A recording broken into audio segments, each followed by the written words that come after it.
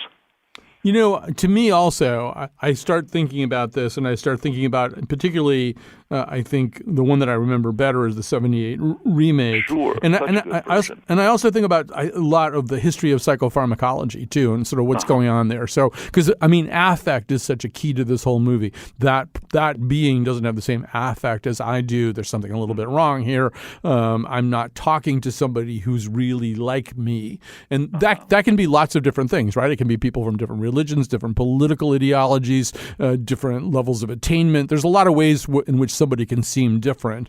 But there's something very, and I was sort of thinking, like, even if you go back to the 1965 one, tricyclics were already being introduced as antidepressants. I'm sure by 78 we probably have diazepam type things. I don't know what time the movie Starting Over came out, but there's that great scene in Bloomingdale's where Burt Reynolds is having the panic attack and Charles Durning says, "Does anybody have a Valium?" And it turns out everybody does.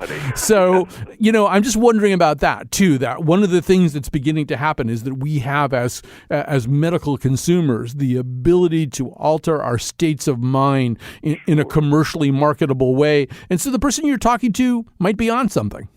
Oh, absolutely. In fact, most of the people you talk to are probably on something. These mood stabilizers, that just deaden us a little bit. So, because, it's terrifying to think of what we would be like if we, really did give our emotions full rein the way we would like. It's an interesting thing that it's a kind of a tacit argument that's made throughout the various film versions. It doesn't appear in the original novel, but it's in all the film versions, that there's a scene where our main character is confronted by someone he used to know and used to trust, who is now a pod person. And the pod person argues, essentially, that the pod way of life is better because, humanity on this planet has really kind of made a hash of things as a result of fear and emotion and opinions. Because of those things, we end up in endless wars, vast economic disparity, and poisoned food supplies, and environmental collapse. But if you got rid of all those things, if we all really started thinking the same way, if we, just deadened our emotions and all finally started, had a single mind, then maybe we could finally accomplish something. Right. So if the pod people's argument was easily dismissible, they'd be less dangerous. But in a way, they actually are marketing their own utopian, slightly Borg-like assimilate or be destroyed argument for a way to hyper function as a hive. Exactly, and as it's funny that as this argument is presented in each subsequent version, the most recent one I'm thinking of came out in 2007. By the time you get to 1956, this was seen as a terrifying idea. Because the idea of American individuality was so inbred in all of us. But by 2007, the argument is presented in such a way as to say, maybe they're onto something. Right. Maybe, Well, I maybe mean, it's not such a bad idea after all. I mean, when you think about it, the Borg on Star Trek, they do fly around in a cube that's full of pods, you know. So, and they're doing okay. All right. Well, listen, fascinating stuff. The movie, of course, is Invasion of the Body Snatchers. Our guest is somebody who's given an awful lot of thought to it, and way too much thought. Perhaps way too much thought. I didn't want to be the person who said that. Jim Knipfel, thanks so much for joining us today. Well, thanks so much for having me. And thanks again to Josh Nalea for making this crazy idea that flashed through my brain for like 15 seconds actually into a real show. And thanks to Wolfie for making it sound so good. Attack of the pod people. Attack of the pod people.